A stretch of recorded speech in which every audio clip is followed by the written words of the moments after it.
નમસ્કાર, પ્રણામ, સ્વાગત છે તમારું એક નવા વિડીયોમાં। મિત્રો, આજની કહાની ખૂબ સમજવા અને જીવનમાં ઉતારવા લાયક કહાની બનવાની છે, એટલે તમને વિનંતી છે કે આ કહાની અંત સુધી ધ્યાનથી સાંભળજો અને પસંદ આવે તો વિડીયોને લાઈક, શેર અને નવા હોય તો ચેનલને સબસ્ક્રાઇબ જરૂરથી કરજો। તો ચાલો શરૂ કરીએ આજની કહાની। મિત્રો, એક ગામડામાં એક પરિવાર રહેતો હતો અને આ પરિવારમાં 3 ભાઈઓ અને એક બહેન હતા। 3માંથી 2 ભાઈઓ નોકરી કરતા હતા અને એક ભાઈને પોતાનો ખુદનો ધંધો હતો। બેનનું નામ કાજલ હતું અને કાજલના લગ્ન થયા એને 10 વર્ષ થઈ ગયા હતા। કાજલને પણ સંતાનમાં એક દીકરો હતો અને એના 3 ભાઈઓના પણ લગ્ન થઈ ગયા હતા। કાજલના પિતાજી થોડા વર્ષો પહેલા જ અવસાન પામ્યા હતા અને એની માતા 3 ભાઈઓ સાથે એક જ ઘરમાં રહેતી હતી।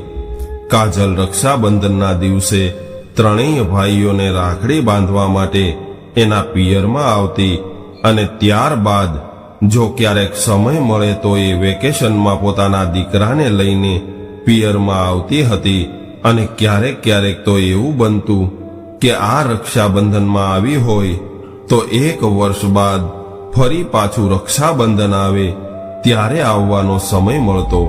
હવે રક્ષાબંધન નજીક આવ્યું હતું અને રક્ષાબંધનના દિવસે કાજલ એના ભાઈઓને રાખડી બાંધવા માટે આવી હતી। ત્યારબાદ થોડા દિવસ વીતી ગયા એટલે એના નાના ભાઈની પત્ની ભાઈને એવું કહેવા લાગી કે તમારી બેન જ્યારે પણ અહીંયા આવે છે ત્યારે એનો છોકરો આપણા ઘરની દશા બદલી નાખે છે અને એ અહીંયા આવે ત્યારે આપણા ઘરમાં ખર્ચો ખૂબ વધી જાય છે અને તમારા મમ્મી પણ આપણને પૂછ્યા વગર જ તમારી બેનને ક્યારેક કપડાં મોકલે તો ક્યારેક ખાવાનું મોકલે છે। અહીંયા આપણે આપણો ખર્ચો માંડ માંડ પૂરો કરીએ છીએ અને તમારી બેન અહીંયા આવે ત્યારે તમારી મા એને આટલો બધો સામાન એમને એમ આપી દે છે। પોતાની પત્નીની આવી વાત સાંભળીને કાજલના નાના ભાઈને પણ ખૂબ ગુસ્સો આવ્યો અને એ વિચારવા લાગ્યો કે મારી પત્નીની વાત સાચી છે।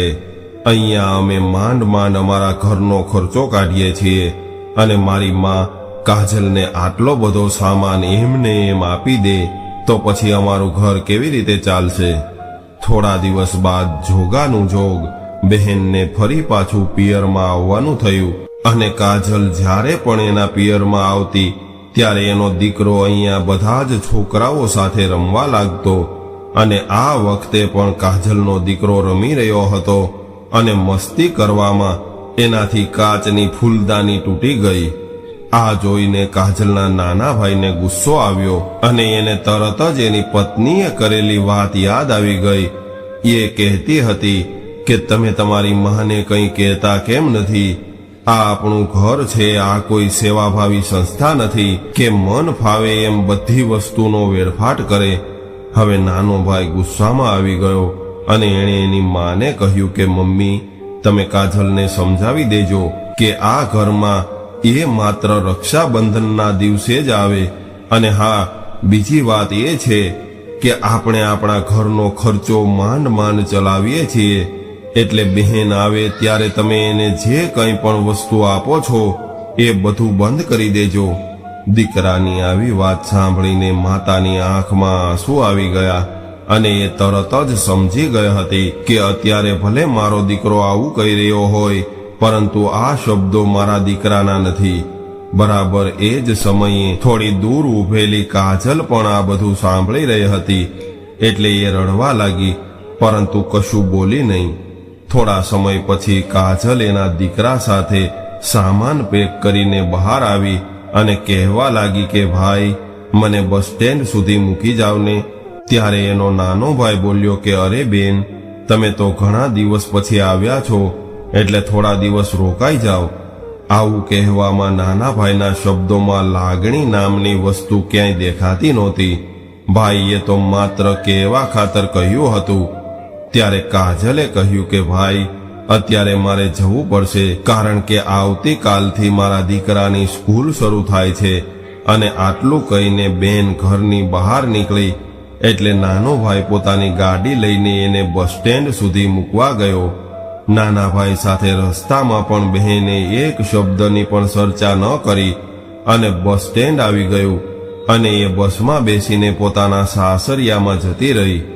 હવે ધીરે ધીરે સમય વીતવા લાગ્યો અને આ વાતને લગભગ 6 મહિના જેટલો સમય થઈ ગયો હતો અને અહીંયા ઘરમાં પણ હવે ત્રણેય ભાઈઓ વચ્ચે મનમેળ રહ્યો નહોતો. એટલે એની માતાએ એવું વિચાર્યું કે હવે હું મારા ત્રણેય દીકરાઓને અલગ કરી દઉં. ત્યારબાદ માતાએ ત્રણેય દીકરાઓને પોતાની પાસે બોલાવ્યા અને ત્રણેય દીકરાઓની સાથે એની દીકરી કાજલને પણ બોલાવવામાં આવી હતી. પોતાની જમીનના બરાબર ભાગ પાડવા માટે માતાએ એવું કહ્યું કે તમને ત્રણેય ભાઈઓને સરખે ભાગે જમીન મળશે અને તમે બધા ભાઈઓ તમારી જમીનમાંથી તમારી બહેનને થોડો થોડો ટુકડો આપજો. માતાની આવી વાત સાંભળીને નાનો ભાઈ તરત જ ઊભો થઈ ગયો અને કહેવા લાગ્યો કે મમ્મી, મને આ વાત મંજૂર નથી અને હું મારી જમીનમાંથી બહેનને જરા પણ હિસ્સો નહીં આપું. નાનો ભાઈ ગુસ્સે થયેલો હતો ત્યારે જ એની પત્ની આવી અને એ પણ જેમ તેમ બોલવા લાગી. આવું જોઈને બધા જ લોકો ચૂપ હતા અને ભાભીને જેમ તેમ બોલતા જોઈને કાજલ પણ ચૂપ રહી ગઈ. હવે માતાએ ત્રણેય ભાઈઓને અલગ કરી દીધા અને ત્રણેય ભાઈઓને પોતપોતાના હિસ્સાની જમીન આપી દીધી અને ધીરે ધીરે સમય વીતવા લાગ્યો. પરંતુ થોડા સમય બાદ નાના ભાઈનો ધંધો ઓછો થવા લાગ્યો અને એક સમય એવો આવ્યો જ્યારે નાના ભાઈનો ધંધો સાવ ભાંગી પડ્યો હતો. હવે એની પાસે પોતાના ઘરનું ગુજરાન ચલાવવા માટે પણ પૈસા નહોતા અને એનો દીકરો બીમાર પડી ગયો. દીકરાને દવાખાને લઈ ગયા ત્યારે ડોક્ટરે એવું કહ્યું કે આના ઈલાજનો 50,000 રૂપિયાનો ખર્ચો થશે અને તમારા દીકરાને અઠવાડિયા સુધી હોસ્પિટલમાં દાખલ કરવો પડશે. ડોક્ટરની આવી વાત સાંભળીને નાનો ભાઈ ખૂબ પરેશાન થવા લાગ્યો, કેમ કે નાના ભાઈ પાસે તો હવે એક સમય જમવાના પૈસા પણ નહોતા અને એ અત્યંત પરેશાન થઈ ગયો હતો અને એવું વિચારી રહ્યો હતો કે હવે શું કરવું. આવો વિચાર કરીને રાત્રે એ પોતાના ઘરની બહાર ઓટલે બેસીને પોતાની આવી સ્થિતિ પર રડી રહ્યો હતો. બરાબર એ જ સમયે અચાનકથી એની બહેન કાજલ ત્યાં આવી પહોંચી. હવે કાજલને જોઈને નાનો ભાઈ થોડો સ્વસ્થ થયો અને તરત જ ઊભો થઈને કહેવા લાગ્યો કે બેન, તમે ફરી પાછા આવી ગયા. તમારી અંદર શરમ જેવું કંઈ છે કે નથી? આવું કહીને નાનો ભાઈ પોતાની બહેન ઉપર ગુસ્સો કરવા લાગ્યો. ત્યારે કાજલે કહ્યું કે ભાઈ, તું ચિંતા ન કર, હું અહીંયા કંઈ લેવા માટે નથી આવી, પરંતુ મને તો એવી ખબર પડી છે કે તું અત્યારે ખૂબ મુશ્કેલીમાં છો અને આપણા બીજા બંને ભાઈઓ પણ તારી કોઈ પણ પ્રકારની મદદ નથી કરી રહ્યા, એટલા માટે હું અહીંયા તારી પાસે આવી છું. આટલું કહીને બહેને પોતાના નાના ભાઈના હાથમાં સોનાની 2 બંગડી મૂકી અને એવું કહ્યું કે મેં તારી મદદ કરી છે, એ વાત તું ક્યારેય કોઈને કહેતો નહીં અને જો આ વાત તું કોઈને કહી દઈશ તો તને તારી બેનના સમ છે. બેનની આવી લાગણી જોઈને ઘણા વર્ષો બાદ પોતાની બહેન માટે નાના ભાઈના મનમાં લાગણી જાગી ગઈ અને એ બહેનના પગે પડી ગયો અને કહેવા લાગ્યો કે બહેન, મેં અને મારી પત્નીએ તમારી સાથે ખૂબ ખરાબ વર્તન કર્યું છે, એટલે બની શકે તો અમને માફ કરી દેજો. મારી આવી ખરાબ પરિસ્થિતિમાં મારા બંને ભાઈઓએ પણ મને મદદ કરવાની ના પાડી દીધી છે, પરંતુ આવા ખરાબ સમયે તમે મારી મદદ કરીને ખરેખર તમે તમારા નાના ભાઈની રક્ષા કરી છે. ત્યારબાદ નાનો ભાઈ પોતાની બહેનનો હાથ પકડીને ખૂબ માન સન્માન સાથે ઘરની અંદર લઈ ગયો અને ઘરમાં જઈને પોતાની પત્નીને બધી વાત કરીને એવું કહ્યું કે તું અત્યારે જ બેન માટે ચા બનાવ. ચા પાણી પીધા અને ત્યારબાદ બહેન કહેવા લાગી કે ભાઈ, હવે હું નીકળું છું, મારે હવે મોડું થાય છે. મિત્રો, નાનો ભાઈ પોતાની બહેનને શું સમજી રહ્યો હતો અને આવા સમયે બહેને એના ઘરે આવીને એની મદદ કરી હતી, એટલે એ અત્યંત રાજી થઈ ગયો હતો. ત્યારે બહેનને કંઈક આપવા માટે નાના ભાઈએ પોતાના ખિસ્સામાં હાથ નાખ્યો, પરંતુ એક 10 રૂપિયાની નોટ સિવાય એના ખિસ્સામાં બીજું કંઈ નહોતું. એટલે નાના ભાઈએ 10 રૂપિયાની નોટ પોતાની બહેનને આપી અને એવું કહ્યું કે બહેન, અત્યારે તમને આપવા માટે મારી પાસે બીજું કંઈ નથી, પરંતુ હું તમારો આ ઉપકાર જીવનભર નહીં ભૂલું. હવે 10 રૂપિયા આપતા સમયે નાના ભાઈએ જોયું કે કાજલે એ જ થોડો ફાટેલો અને જૂનો ડ્રેસ પહેરેલો હતો, જે ડ્રેસ આજથી પહેલા એ આવી હતી ત્યારે પહેર્યો હતો. ત્યારે નાનો ભાઈ વિચારમાં પડી ગયો કે હું પણ કેટલો સ્વાર્થી નીકળ્યો કે જે બહેને બાળપણથી લઈને અત્યાર સુધી મને એક નાના ભાઈ તરીકે ખૂબ જ પ્રેમ આપ્યો છે અને એણે મારા પ્રત્યે ખૂબ જ લાગણી રાખી છે, એ જ બહેન સાથે મેં કેટલું ખરાબ વર્તન કર્યું છે.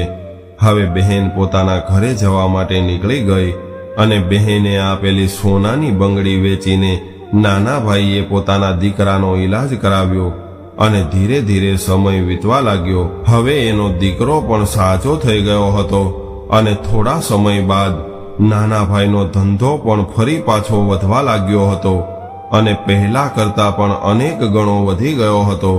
થોડા વર્ષો બાદ નાના ભાઈએ સોનાની 4 બંગડીઓ બનાવડાવી અને બહેનને ભેટમાં આપી અને ત્યારે એના ચરણ સ્પર્શ કરીને કહેવા લાગ્યો કે મોટા બેન, જો એ દિવસે કદાચ તમારા આશીર્વાદ મને ન મળ્યા હોત તો હું આજે ક્યાંયનો ન રહ્યો હોત, કેમ કે એ દિવસે સાચા અર્થમાં તમે તમારા ભાઈની રક્ષા કરી હતી.